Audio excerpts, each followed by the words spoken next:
kill you all. I'm every nightmare you ever had. I am your worst dream come true. I'm everything you ever were afraid of. In 1986, Stephen King's novel It tapped into one of mankind's most ancient fears: spooky clowns that promise will float down there. And in 1990, ABC brought them to primetime with a 2-part miniseries. But in 2017, New Line Cinema made a spooky horror film adaptation. And I'm gonna skip it, because clowns, man. I'm Laura Pruden, by the way. And I'm Clint Gage. And with no restraint on spoilers, it's time to ask, what's its difference?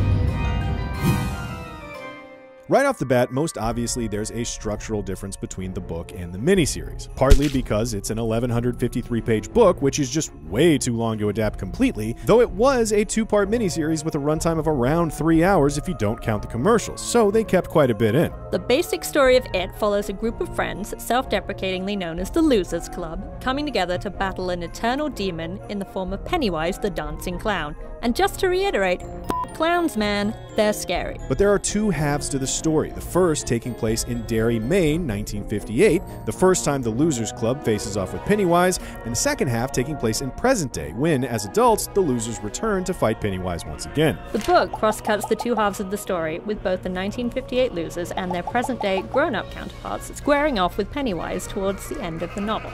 The structural differences in the miniseries are probably because of commercial breaks. Part 1 of the miniseries ends with the 1958 showdown with Pennywise. Then, everybody had to come back to ABC the following Sunday night to see how the adults fared in their present-day confrontation. But what's probably the main difference between the two can be chalked up to something we've already mentioned. A Stephen King novel, complete with unbridled gore and terror, was adapted for a nationally broadcasted ABC Sunday night miniseries in 1990. So in the book, you get a vivid description of a bully poisoning one of our hero's dogs and watching it die. In the miniseries, you get this: a montage of 2 grown men funning around on an old bike.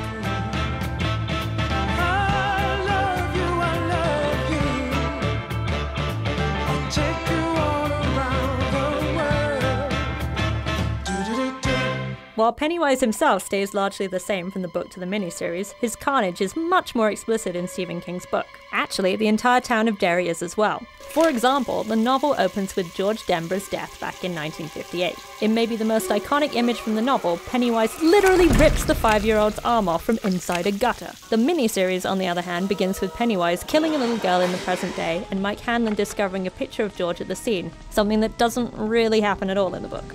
Georgie.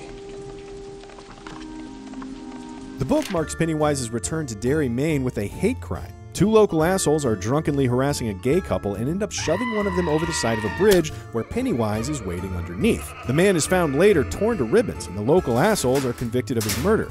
Stephen King goes into extreme detail recounting the events of that night, including police interviews and parts of the trial. But this homophobic attack isn't the only bit of bigotry the novel spends more time with. Racism, anti-Semitism, and misogyny are all featured much more prominently in the book than they are in the miniseries. Again, pure Stephen King has a swarm of flying leeches slowly eat a boy alive. The cleaned up miniseries has this cheery dinner scene set to happy time music. We won't have to spend them all alone.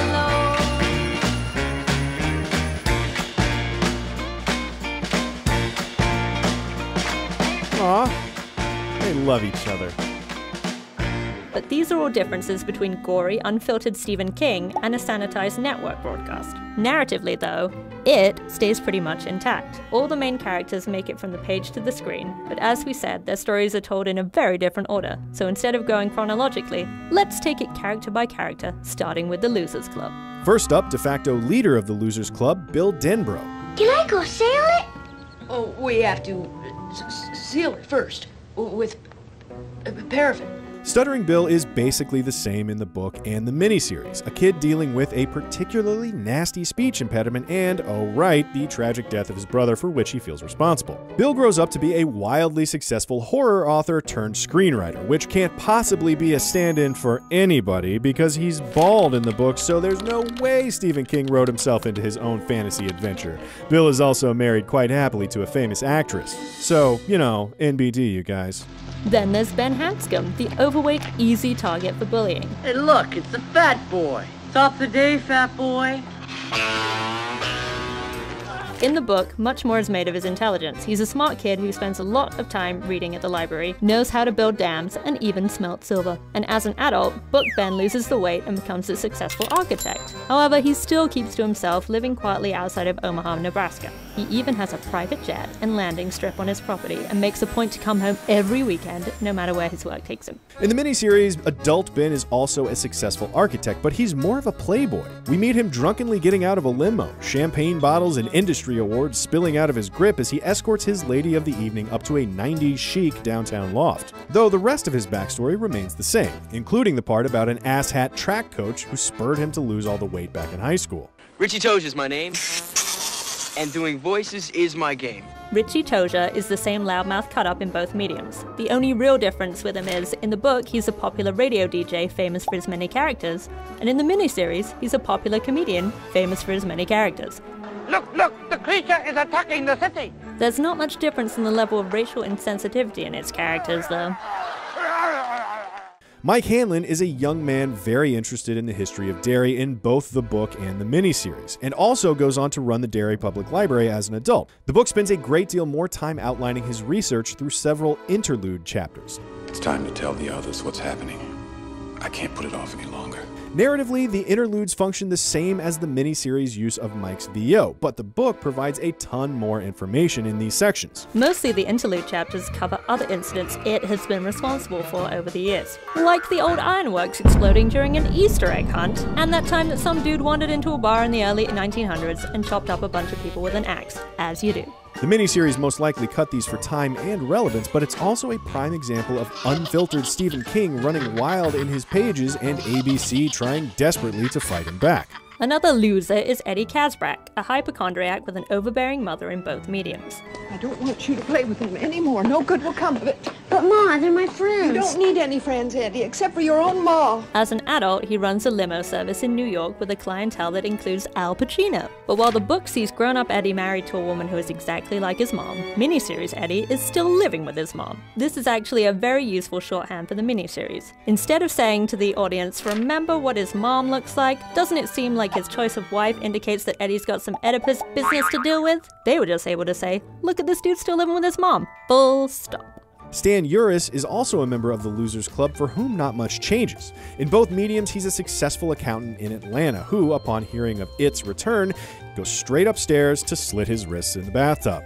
The book delves much deeper into Stan and his wife's backstory and trouble conceiving a child. Plus, he brutally chops himself up in the book, while the miniseries only shows a few drops of blood, but mostly it's the same. And finally, there's Beverly Marsh, the only lady member of the Losers Club. She's mostly the same from page to screen. The daughter of an overbearing and abusive man, Beverly grows up to be a fashion designer in a relationship with another overbearing and abusive man. Book Tom is her husband and an asshole of the more beer-bellied, quiet the game is on variety, while miniseries Tom is her boyfriend and a slick 80s champagne and coke kind of douche. Yeah, it's perfect. Don't touch it. Though both are equally manipulative and abusive, the book's version of their fight as she leaves for Derry is decidedly more violent.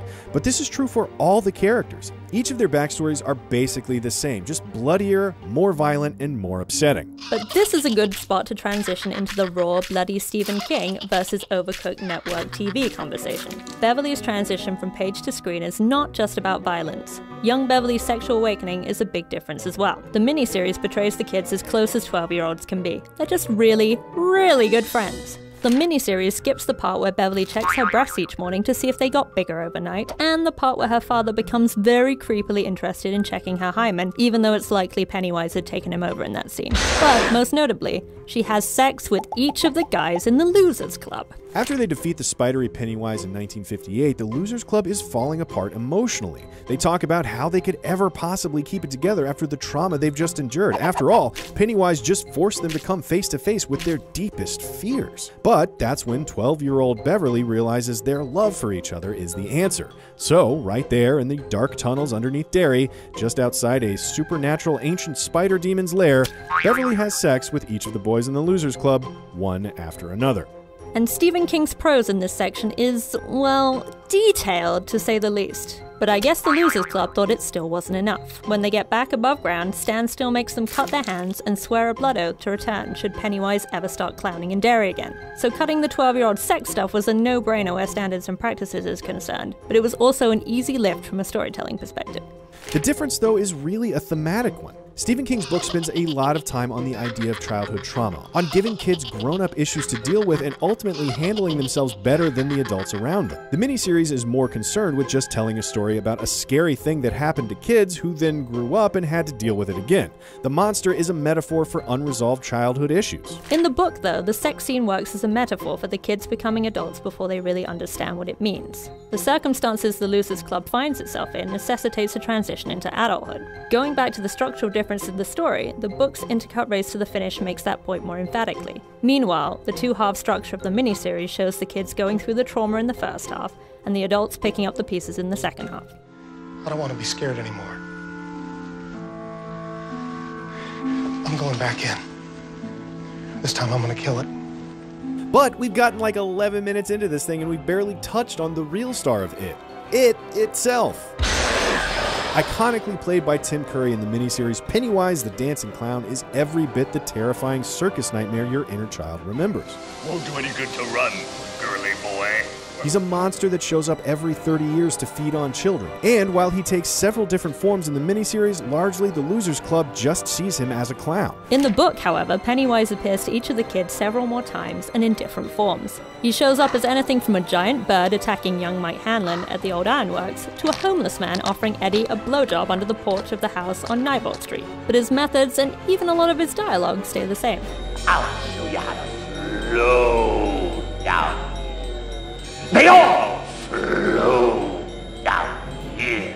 The miniseries sees the kids in 1958 defeating Pennywise by banding together, holding hands while a bright light soars past them and out of sight after slingshotting a piece of silver through his forehead. Then in present day, Pennywise turns into a spider, hypnotizes a few of the losers with his deadlights before they eventually rip his heart out with their bare hands. The book, again because of the structural differences, has Pennywise turned into a spider in both time periods. There's also a more metaphysical aspect to the clown in the book. In fact, there are a few sections of these final chapters that are from Pennywise's perspective. It's in these scenes that we find out that he's some kind of elder god from outside of space and time itself. And during the fight in 1958, Bill goes into the deadlights and meets a turtle that created the universe, a being that is kind of the yin to Pennywise's yang. Because why not? So, you know, Pennywise goes way back in the book. In the miniseries, he's a monster without any sort of origin story. Creepy for sure, but who knows where it came from. There's this weird thing that happens towards the end that looks like it's outside of space and time, but really that's probably just cheap effects. The focus of the miniseries, owing in part to the two-half structure of its broadcast, is not concerned with Pennywise the Dancing Clown for anything other than a creepy metaphor for childhood trauma. Yeah, and actually inflicting some of its own, because again, and I cannot stress this enough, f*** clowns, man. Very much agreed. Kiss me, fat boy. And so, universe-creating turtles aside, ABC's two-parter is a basically faithful adaptation when it comes to the story's basics. Kids find a monster, they beat the monster, they come back 30 years later to beat the monster again. But that's as far as it goes. Like the town of Derry itself, the miniseries ignored all the blood, gore, bigotry, and preteen sexual awakening of Stephen King's original novel. That's all for this episode, but be sure to subscribe to CineFix for more What's the Difference? I think a certain sequel to a certain iconic science fiction film based on a certain legendary science fiction author's work might be coming out around the time a certain show will be doing its next episode. Blade Runner. We're doing Blade Runner next. Damn it, can we get away from this clown now, please? We'll see you guys next time.